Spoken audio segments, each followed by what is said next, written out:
Shane Van Gisbergen was cruising toward what looked like a comfortable victory at Watkins Glen on May 10, 2026, when a late race pit stop flipped everything upside down. He rejoined the track in 24th place with only 24 laps remaining and a 29-second gap to the race leader. Most drivers would have accepted the situation and focused on salvaging whatever points they could, but Van Gisbergen put his head down and delivered one of the most extraordinary comeback drives in recent NASCAR memory. When the checkered flag fell, he had done the impossible, winning the GoBowling at the Glen from dead last in the lead lap cars. If you follow NASCAR even casually, you already know that Shane Van Gisbergen and road courses are a combination that terrifies every competitor on the grid.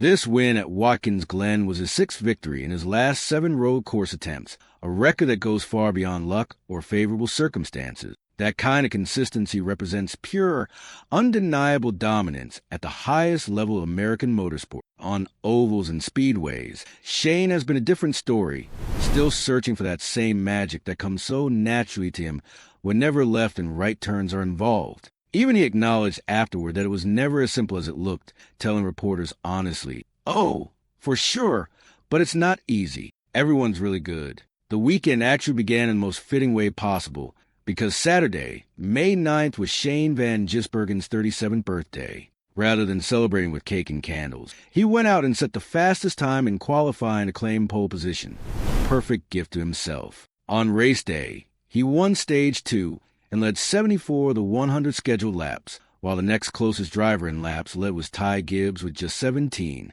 The gap in dominance was enormous, and for a long time it looked like a straightforward, comfortable victory for the Trackhouse racing driver. Then came lap 62, and everything changed in an instant. A full course caution was called, and the majority of the field streamed onto pit road for fresh tires. Ty Gibbs led the charge to pit, and even Connor Zilish, Shane's own Trackhouse racing teammate, came in for new rubber. Shane and Tyler Reddick, along with only 5 or 6 other cars, made the decision to stay out on track. Almost immediately, Shane knew something felt wrong, grabbing his radio and having what he later described as his "oh shit" moment, actually using those exact words on team radio. He explained his thinking clearly, saying the whole field appeared to have pitted while he stayed out, and some of the cars that stayed with him were on better tires, including AJ Allmendinger. Rather than panic and pit immediately, the team kept Shane out as long as possible, telling him to push hard and extract every last 10 from his degrading tires. He finally came down pit road on lap 77 under green flag conditions, paying the maximum price in track position and dropping all the way to 24th.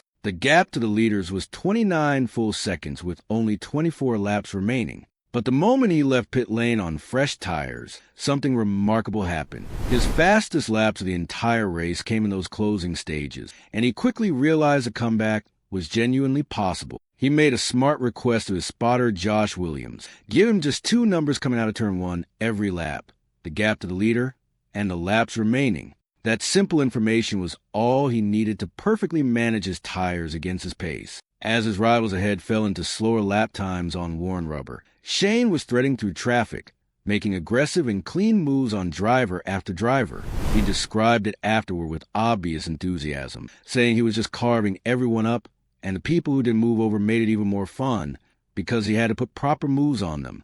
The key pass came on lap 94-100, when he finally caught and passed Ty Gibbs. From that point, he pulled away and crossed the finish line more than 7 full seconds ahead of second place. In the aftermath, Shane was quick to credit his crew chief Stephen Doran and the entire Trackhouse racing team, saying they were not even very good in practice, but the car only got better as the weekend progressed, and the team made great calls at exactly the right moments. This victory was Shane Van Gisbergen's 7th career Cup Series win, and every single one of those 7 wins has come on a road course, a truly unique footnote in NASCAR history that ties him with Chase Elliott for the most road course victories among all active Cup Series drivers. He already holds the record for the most NASCAR Cup Series wins by any driver born outside the United States, and he now sits just behind Tony Stewart on 8 and Jeff Gordon on 9 in the all-time road course wins list, meaning those records are very much within reach. Michael McDowell delivered a strong run to finish second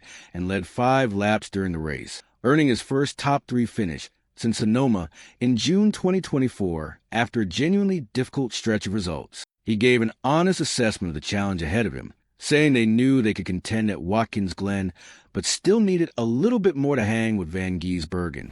Ty Gibbs rounded out the podium in third. Looking ahead, the Cup Series is about to do something it has never done before.